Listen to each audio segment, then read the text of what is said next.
Agenda, also known as Joseph, and this is the history of the world. For those of you who are new here, we are making our way through the history of the world chronologically at the rate of 100 years to an episode, slowing down soon. The series is intended to be weekly, but, well, life happens. Episodes take a while to make. This one's been delayed 3 months or something, sorry.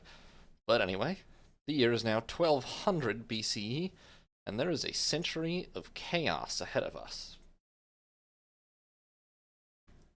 By the year 1200, the dominant powers of the world are technically not much different than the dominant powers of a century ago. The new kingdom of Egypt, ruled by the 19th dynasty, the Hittite Empire in Anatolia, Babylon and Assyria in Mesopotamia. They round out the four great kingdoms, and these are the four dominant powers of the Near East at the moment. The Mycenaeans in Greece are also a pretty robust civilization. There are various minor city-states and powers, especially in the Levant, but also all around, especially tribal groups, etc. To the east, China has been dominated by the Zhou dynasty for centuries and appears set to continue to be dominated by the Zhou dynasty. However, as we reach 1200, there is a major disruption ongoing in this system, the full causes of which are hard to track down. But the Hittites, Babylon, and Assyria have all gone sharply downhill in just the last decade or two, and the new kingdom is better, but not at its strongest either. And these kingdoms will only keep heading downhill. The early period of this century will come to be known as the Bronze Age collapse. A combination of internal struggles, migrants from Central Europe, drought and resulting crop failures will bring low the civilizations of the Fertile Crescent in short order. In 1200 BCE, the new kingdom is actually in a state of civil war with two claimants. Seti II is the son of the previous pharaoh Merneptah, while Amenmes is either a half-brother or a son of Ramses the Great. Either way, Seti II is his father's intended heir, but Amenmes has managed to seize Thebes by 1200, splitting the kingdom in two. Fortunately for Egypt, this situation does not last. By 1199, or at latest 1198, Seti manages to regain the initiative and defeats Amenmes, who essentially vanishes from history, probably dead. Seti does not have much joy of his victory, though. He rules the United New Kingdom for only a year prior to his own death in 1197. He has at least two wives, Takhet and Tausret, and probably a young son, Seti Maremta, but is succeeded by probably his younger half-brother, Siptah. Siptah is himself only about 10, but this is maybe enough older than his probably infant nephew to make a difference when choosing the succession. Inscriptions suggest Seti's Chancellor Bey is mostly responsible for putting Siptah on the throne instead of Seti Maremta. If so, this backfires on him, as we don't know much about Siptah's actions, but one of the few clearly attested actions of Siptah is, when he's about 15, having Chancellor Bey executed for overreaching his authority.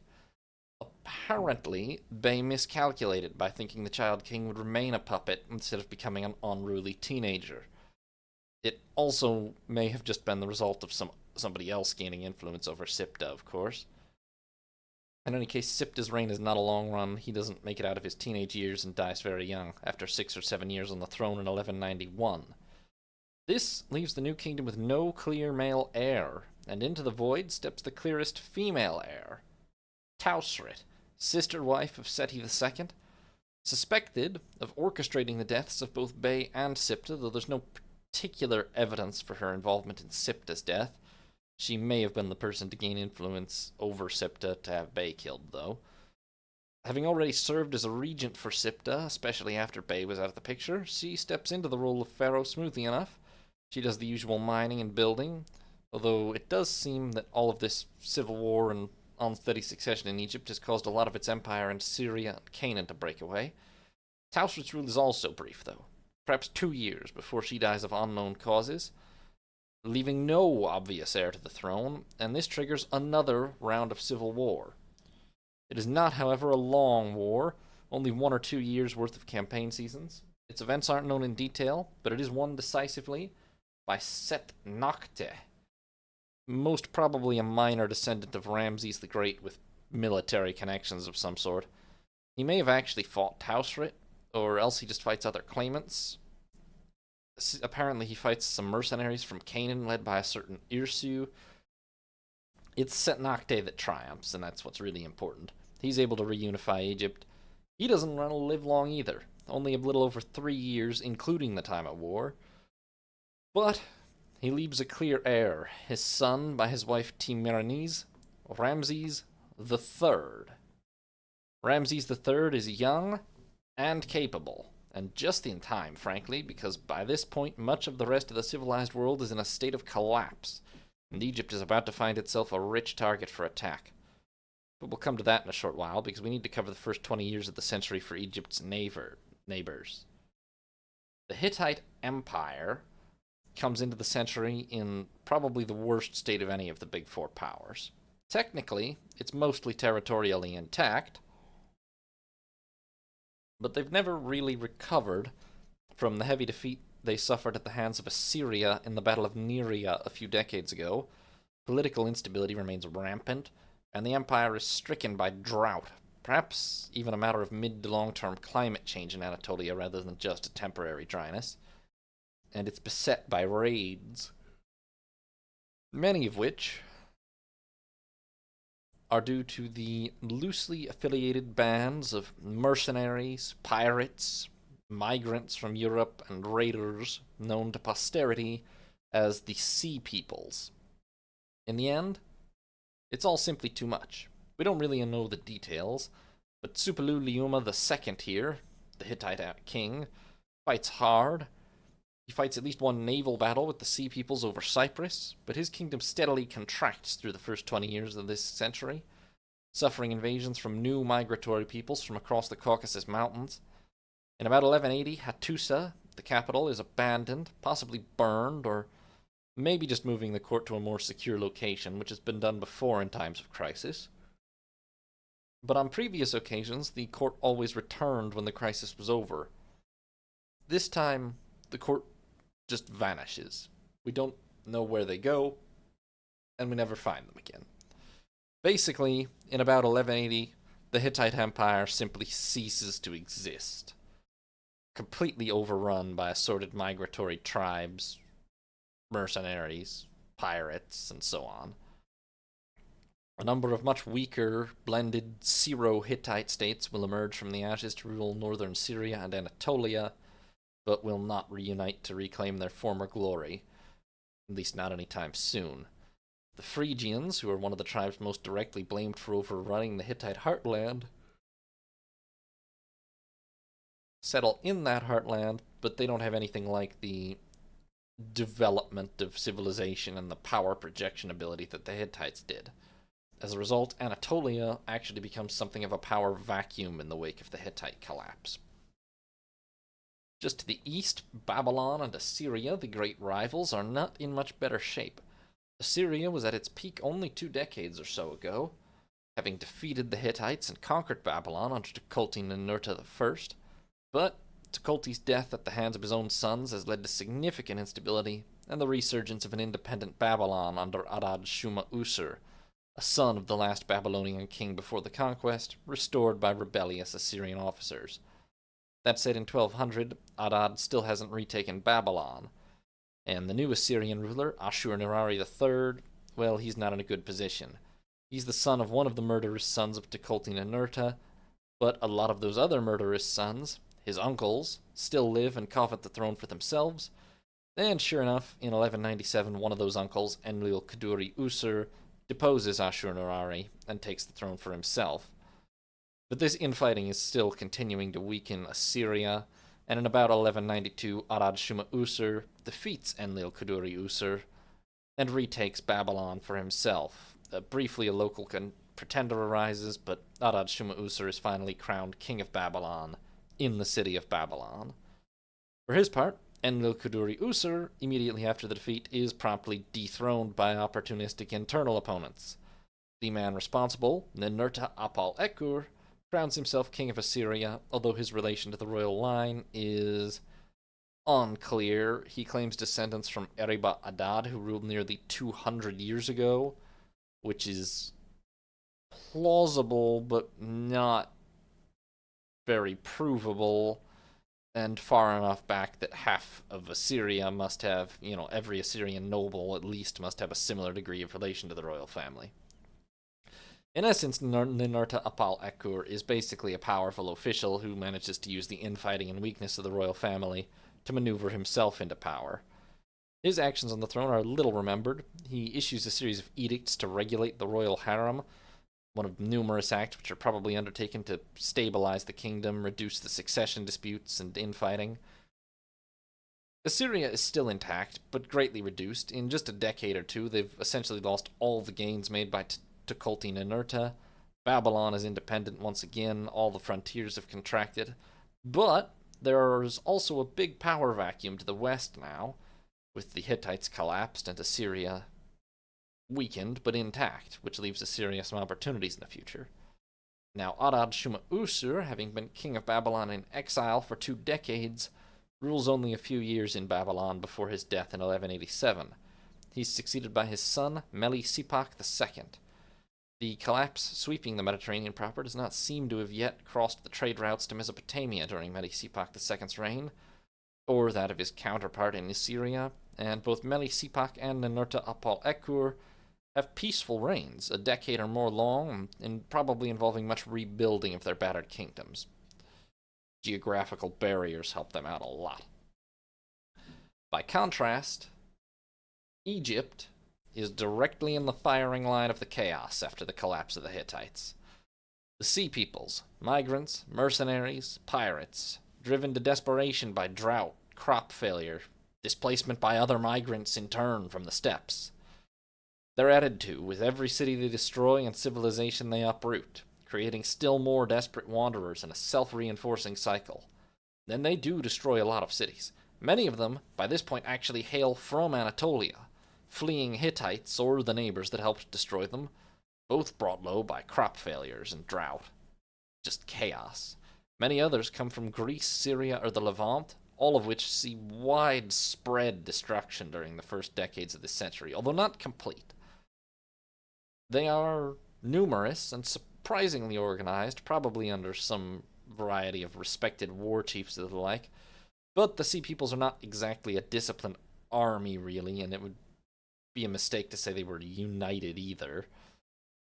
Nor are they possessed of much heavy equipment or a supply train, exactly. And the Egyptian New Kingdom, despite its civil wars a few years prior, is intact and probably has the finest army in the world still at this point. In the end, they run up against their limits.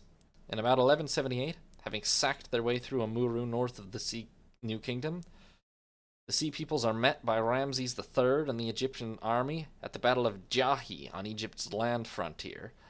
The Egyptians have heavy chariots, bronze weapons and armor, and they simply smash their attackers on land.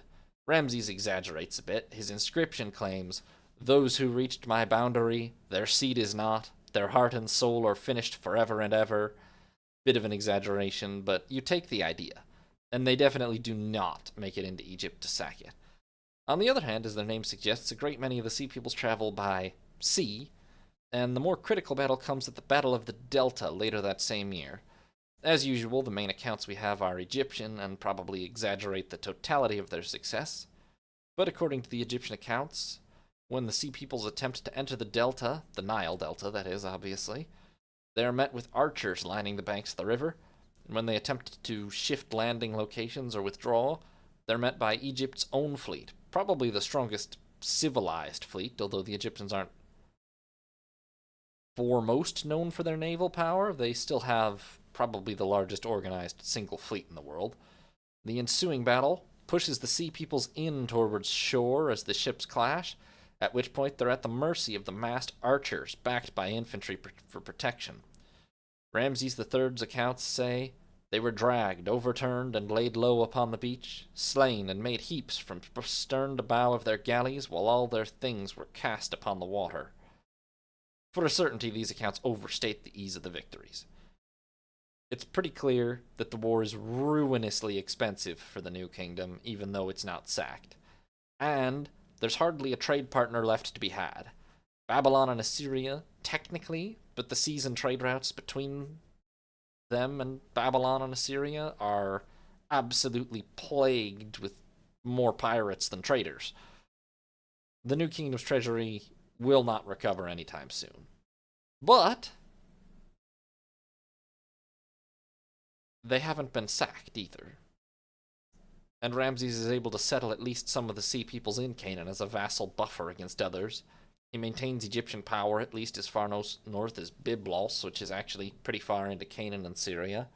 He campaigns at least twice into Libya and meets with success, although also further expense. Worse than the treasury problem, Egypt too begins to suffer crop failures late in his reign, possibly a result of volcanic ash from an unidentified eruption. Some have named the Hekla 3 eruption in Iceland, but the consensus dating at the moment would have this at least a century or two later, or some other climate cycle perhaps. In any case, the price of grain begins to rise steadily in the New Kingdom, to the point that the builders go on strike over ration shortages. Still, Ramses expands the temples at Luxor and Karnak, builds an elaborate funerary complex for himself, partly to keep up appearances, of course, but it's pretty clear that the New Kingdom is struggling, but not bankrupt, even late in his reign. And Ramses does have a long reign. He has at least 3 wives, Titi, Isis, Tahemtgir, and Ti, the first of whom is likely a sister, and by them has at least 11 known children, including at least 10 sons. But it's also his wives that are his undoing in the end. In your classic harem conspiracy story, in 1155, Ti enacts a conspiracy to put her own son on the throne over Titi's son and Ramses' preferred heir. Ramses III dies with a dagger in his throat, a fact which we have confirmed by examination of his mummy. Thanks, Egyptians. But the plot does not really succeed, actually. Ramses III dies, but his eldest living son by Titi is apparently old enough that he manages to grab the throne for himself anyway. And Ramses IV promptly proceeds to execute at least 38 conspirators, including Ti. Ramses is a man grown, his father ruled for 31 years, and he's likely just too well established to be pushed out. Maybe they tried to kill him as well and failed. Impossible to say. In any case, Ramses IV takes the throne, executes those who conspired against him, and then greatly steps up production of stone and turquoise, expands the temple complex at Karnak, builds his own mortuary temple. He seems to be an ambitious and capable ruler, but unfortunately, whether this would have borne great results is unclear, because he dies after just 6 years on the throne in 1149 of unknown causes. He does have a son by his sister wife, Duatentopet, who takes the throne as Ramses V. Now, Egypt's financial condition is still precarious, not helped by the priests of Amun, who, amidst the chaotic reigns of the recent pharaohs, have begun to accumulate more and more land for themselves as the foremost religious officials in Egypt. This was pretty much accepted and even encouraged by some of the previous pharaohs, who were able to appoint priests who were loyal to them, but it seems that by this point the high priest of Amun is no longer a loyalist to the pharaoh, and in fact arranges for his own son to be chief taxmaster, which puts most of Egypt's wealth under the cult of Amun's control. Further, raiders from Libya stalk the land and are not consistently checked by the Egyptian military any longer. To correct these issues would require a strong pharaoh, and that chance dies when Ramses V dies after just 4 years on the throne in 1145 of what seems to be an ancient form of smallpox, one of the first known cases. Congratulations. He's followed by one of his great uncles, one of the middling children of Ramses III, who did die only 10 years ago, despite having 2 pharaohs following him already. That son takes the throne as, you guessed it, Ramses VI, in what is rapidly becoming a confusing tradition for future historians. Ramses VI is apparently forced to campaign against Libyan and perhaps local bandits in Upper Egypt, and appoints his daughter Iset as god's wife of Amun, the highest-ranking priestess of the cult of Amun. This does suggest that the cult of Amun and the pharaoh are perhaps effectively sharing power at this point, but also they're still working together to defend the kingdom at this point, at least to some extent. Now, Ramses VI notably scales back his predecessor's construction initiatives, although he does complete various statues and a sphinx of himself, and usurps the work of several previous pharaohs, the cheap way to spread one's name around. The price of grain has been on the rise for decades, and it rises a lot more during his reign, which suggests significant economic struggle and crop failures. The treasury is stretched thin. There's ongoing attacks from remnants of the Sea Peoples and various other local rebels and migrants.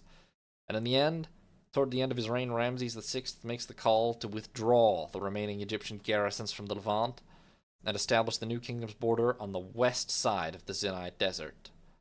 Nubia remains under Egyptian control, being more culturally integrated and higher priority, but Egypt's empire in the Near East is no more. Ramses VI rules for 8 years of contraction and economic decline before dying in about 1138, aged about 40, of unknown causes. Now, he has at least 3 sons by his wife, Nubkesped, and while at least one of those predeceases him, he's followed by a younger son as Ramses VII. Ramses VII is likely still young, and very little is known of his reign, save the rather ominous fact, that grain prices continue to soar, suggesting continued crop failures and turmoil. He reigns until either 1131 or 1129, depending mostly on the exact date of his father's death, reigning for only 7 years despite his young age on taking the throne. Upon his premature death, he is briefly followed by the 9th of Ramses III's 10 sons, who rules as Ramses VIII. Ramses VIII rules only a year before his own death.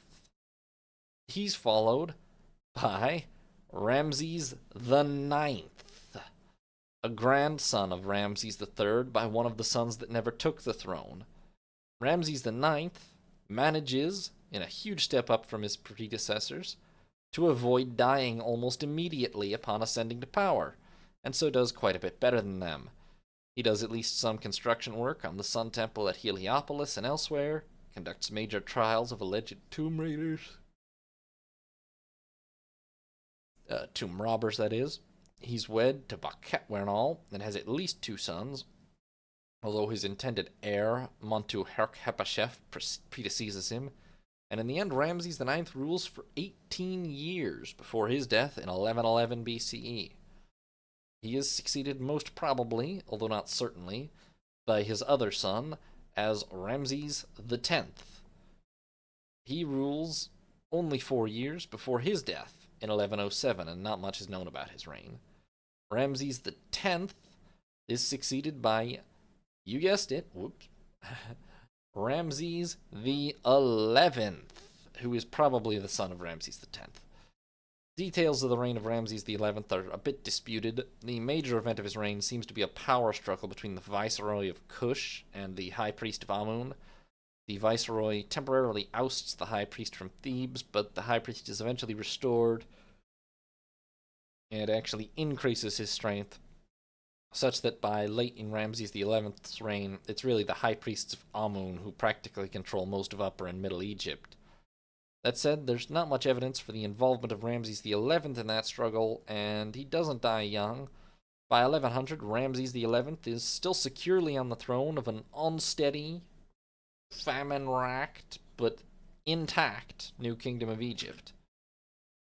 So let's turn back to the east, to newly restored Babylon, and battered but intact Assyria, ruled in the 1180s by Melisipak II and Ninurta Apal Ekur, respectively. Ninurta, up in Assyria, is the first of the two to die in 1179. His successor, Ashur-dan I, is probably just what Assyria needs during this time of crisis. He's a long-lived ruler who lasts more than half of the remainder of the century, and is a pretty steady hand on the rudder of state. His reign is not spectacular, but more stagnant to a great extent, but compared to a lot of the other states of the world, that's a pretty major success, actually. At one point, he does lose a city to the Elamites, Arafa there, but he retakes it. Oops, Arafa here. Retakes it, and later in his reign, he gains numerous towns from Babylon. Now, the same story is not true in Babylon. Melisipak II dies in 1172 and is followed by his son Marduk Apla Edina I. His reign is initially a continuation of his father's: peaceful trade, restoration of temples, donation of land, all known from inscriptions. But from Marduk Apla Edina's 6th year, the peaceful inscriptions vanish, and it seems Babylon is plunged into crisis by an Elamite invasion from the east. Melisipak II had married his daughter to Shutruk Nahunte, the Elamite ruler, and it appears Shutruk uses this as the basis for a claim to the throne of Babylon for himself, or for his son anyway. The exact events at the end of Marduk Apla Edina's reign are not clear, but it seems obvious that the Elamites gained the advantage over Babylon, which is still hardly rebuilt after the Assyrian conquest of the last century, and sacked several cities, including Babylon itself. Marduk Apla Edina dies about 1159 under unknown circumstances, and is very briefly succeeded by Zababa Shuna Eden, who has no known relation to the royal family and may have seized power illegitimately amid the chaos.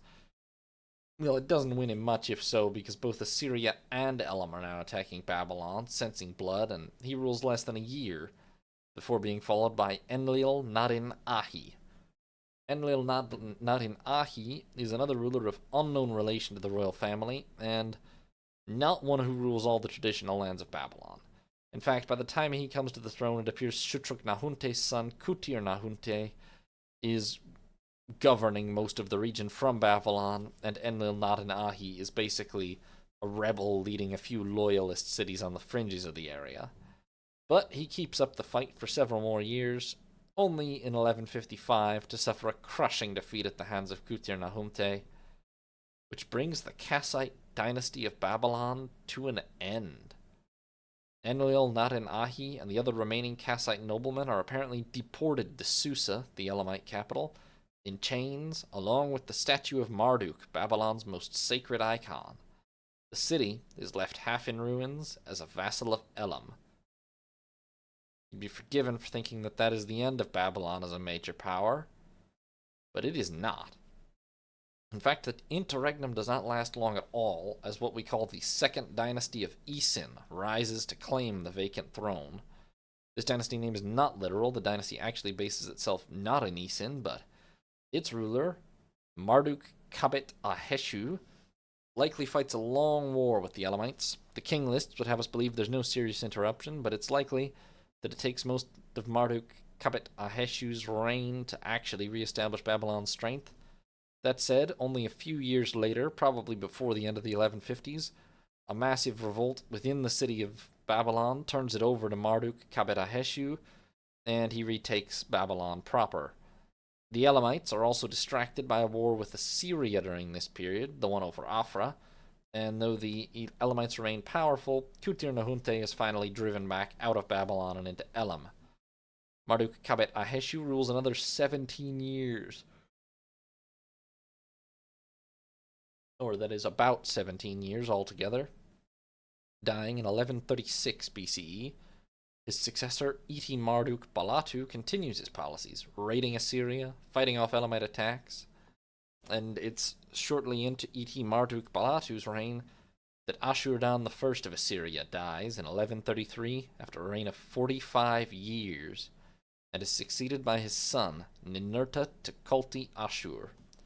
Ninurta Tukulti Ashur lasts less than a year. He holds the loyalty of outlying regions, but the capital of Assur proper backs his brother Mutakil-Nusku, the core regions, Assur, Nineveh, etc., back his brother Mutakil-Nusku, which prompts a civil war in which Mutakil-Nusku prevails, pushes Ninurta Tukulti Ashur out to a border town of Cecil, where he perhaps receives Babylonian aid, and oddly enough, the final result, so far as we can tell, seems to be the death of both claimants. Mutakil-Nusku attacks Cecil, is met by Ninurta Tukulti Ashur, and neither survives the year.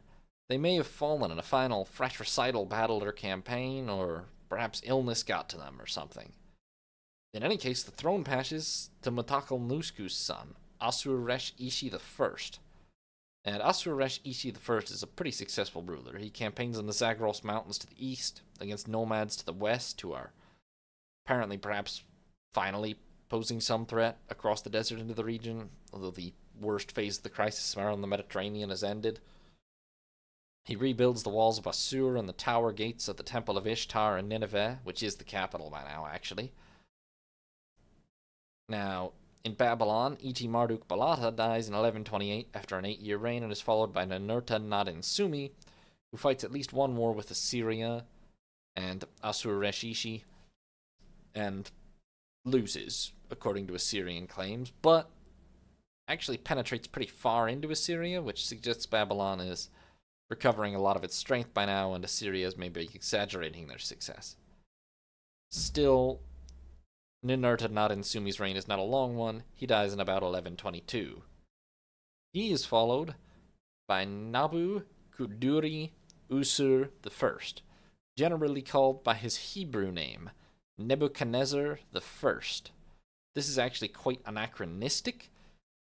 He's named after, spoilers here, he has a much later namesake, Nebuchadnezzar II, who is recorded by his Hebrew name, and as a result, he ends up being called the name that was given to his namesake, as in, they're both Nabu-Kudurri-Usur, but their Hebrew name in both cases is therefore Nebuchadnezzar, so we tend to extend the anachronistic Hebrew to this earlier ruler as well, although he would not have pretty much ever been called that in life. In any case, Nebuchadnezzar is well known for his campaigns to regain Babylon's honor from Elam, by now ruled by Kutir-Nahunte's son, Huteludis in Shushinak. The first attempt fails due to a plague outbreak, but a second invasion leads to a pitched battle on the banks of the river Ule, fought in the summer months, such that dust sweeps across most of the battlefield in dense clouds. Few details are recorded, but the battle is evidently a crushing victory. Shortly thereafter, Nebuchadnezzar's army sacks Susa and reclaims the statue of Marduk, Babylon's spiritual heart. It is also apparently a grievous blow that's dealt to Elam in the process, and Elam sinks into relative obscurity shortly thereafter and will take centuries to play such a prominent role in the region again. Nebuchadnezzar does not have things all his own way, though. 2 campaigns against Assyria soon after apparently lead to defeat. The first time he has to burn his own siege engines and flee, and the second time is defeated in the field with at least one Babylonian marshal captured. This apparently persuades Nebuchadnezzar to settle down to more domestic affairs, building temples in Babylon itself and otherwise tending to the kingdom.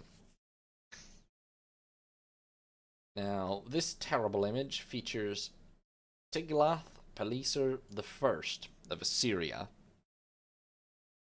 Ashur-resh-Ishi dies in 1115 after a reign of 17 years, and is followed by his son, Tiglath-Pileser I. By now, Assyria has pretty much recovered its strength from the infighting earlier in the century, and Tiglath-Pileser I proceeds to lead a series of extremely successful military campaigns. He drives out a people called the Mushku, infringing on the upper Euphrates, then conquers many of the Syro-Hittite remnants to the west, taking the cities of Malatya and Komana by his 5th year, securing the submission of much of eastern Anatolia. He campaigns repeatedly against another people arriving in the region, the Aramaeans, but is unable to crush them. He campaigns to the southwest and takes Byblos, Sidon, and Arvad, and symbolically sails in the Mediterranean to signify the expansion of the Assyrian realm. Tiglath-Pileser then asserts the already ancient title, King of the 4 Corners of the World, for himself, and he is clearly the ruler of his generation with the best claim to that title. By 1100, Tiglath-Pileser I rules a powerful and much expanded Middle Assyrian Empire. Notably, he has remained mostly at peace with Babylon and is now somewhat tied up fighting the Aramaean migrants, but the Middle Assyrian Empire, for the most part, is doing very, very well by 1100. Also in 1100, Nebuchadnezzar I dies after a very successful reign of over 20 years, and is succeeded by his son Enlil-nadin Apli, who we will hear more about in the next century. Now I've covered the fate of the four great kingdoms of the Fertile Crescent. The Hittites, gone. Egypt, Babylon, and Assyria, intact but much weakened. Significant parts of their empires gone. At least until the late century Assyrian resurgence. But what about the smaller states and cities of the region? Well, as I mentioned before, in the first 2 decades or so of the century, a lot of them did not fare so well. Many of the cities in Syria, Anatolia, and so on were razed to the ground during the collapse. And the same fate befell much of the Mycenaean civilization. The only real outpost of civilization in mainland Europe is actually struck first and perhaps hardest by the collapse, which does support the idea that displaced tribes from Central Europe are responsible for a lot of the wandering manpower around the Mediterranean. Around 1190, Mycenae itself is destroyed, and many of the other cities and villages of the Mycenaean civilization follow in short order. Mycenae will never recover its former status, but others do. Those based on islands out in the Cyclades tend to fare better, although the Sea Peoples do have some naval power. And interestingly, the citadel of Athens holds strong, and that city will become a leader amongst the remnants of the Greek civilization. Or the Mycenaean civilization, but not anymore, because no more Mycenae. It is possible that some of the invaders settle and partially integrate to become the Dorian Greeks, mostly in the Peloponnese here, but there's a lot of evidence to suggest that the affected regions down here were just largely unpopulated or underpopulated for the next few centuries, and the Dorians actually settled sometime later. In any case, the reason we don't know is because the result is what is generally termed the Greek Dark Age. Only a few scraps of the Mycenaean civilization survive by 1100, and their written language Linear B falls entirely out of use, leaving us with practically no remaining records from the region. This is also the period most commonly believed to provide the historical basis for the legend of the Trojan War, as the ruin in Anatolia that we now tend to identify with Troy is razed to the ground during this period. Plausibly the result of a war with the Mycenaeans during the chaotic period of the collapse, if we're to believe it does have a historical basis, although not certain. Now, amidst all this chaos, well, the Bronze Age collapse is not just a collapse that happens during the Bronze Age. It's the end of the Bronze Age, a huge change for Western civilization. As you may recall if you saw previous episodes, bronze is an alloy of tin and copper. By the late Bronze Age, both materials are widely available throughout the Mediterranean thanks to well-established trade routes by land and sea. But tin is only possible to acquire in large quantities thanks to long-distance trade with, at closest, Central Europe and commonly Cornwall, Brittany, or Iberia. These trade routes are pretty much obliterated by the collapse. They require significant, essentially international coordination over long distances, and for a while the Mediterranean is full of more pirates than traders. The land and sea routes both become extremely dangerous or impassable for a prolonged period. And, well, no tin means no bronze. And no bronze means smiths can only produce copper weapons and tools, which are clearly inferior. Not ideal in a time of war and chaos. Or can they? Turns out, the art of blacksmithing hasn't been entirely stagnant during the Bronze Age. Furnaces have improved, better insulation, more efficient shapes, primitive bellows systems, widespread use of charcoal, which burns hotter. In the end, they're able to create what they've created effectively the first of what we might call bloomeries. This appears to be a bit of an example of what an early one might have looked like, obviously a modern recreation. The result is that the achievable forging temperature has increased quite a bit in the last 1,000 years, and that means, as some enterprising smiths discover when the tin supply runs out, that it is now quite possible to heat iron enough to work it. Now, this wrought iron is actually not better than bronze, to clear that up. It's largely inferior to bronze as a metal, but it's a lot better than copper still. And it's cheap. Even when bronze production was at its peak, bronze has always been pretty expensive. It does rely on tin imported a very long distance with the technology of the time. But iron? Iron is dead common. Literally nothing is more common than iron. So there's no difficulty at all sourcing material for smiths to work with, really. And the result is that beginning now during the collapse and continuing rapidly over the next few centuries, the net availability of metal weapons and tools will actually massively increase. The average quality will actually not be as good as with bronze, but the ability to make the tools, the quantity that can be turned out, will be much higher. And this marks the beginning of the Iron Age. Now, by contrast to the devastation in the Mediterranean, the East is pretty stable in this century. There is the semi-mythical Kurukshetra War in India, which may occur during this time. The Kuru and Panchala kingdoms remain the significant powers in India, but there's very few verifiable details. They haven't redeveloped a new written language that's widely used yet, I believe.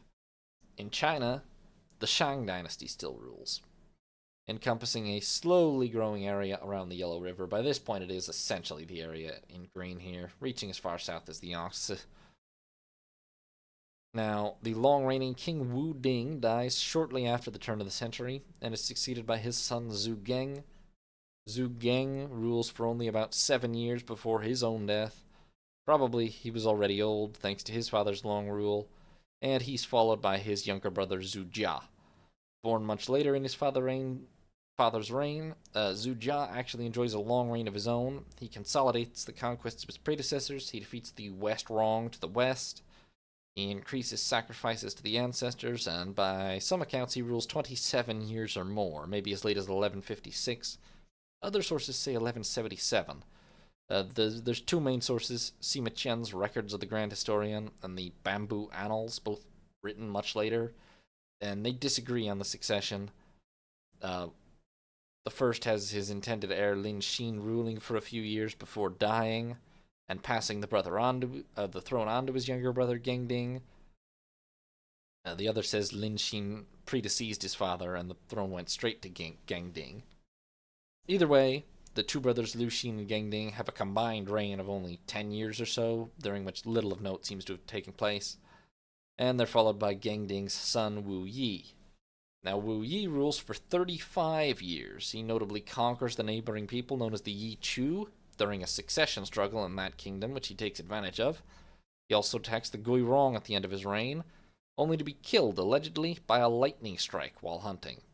This is not impossible, but is sufficiently unlikely that there's some speculation that this is a story spread by priests due to Wu Yi's noted impiety.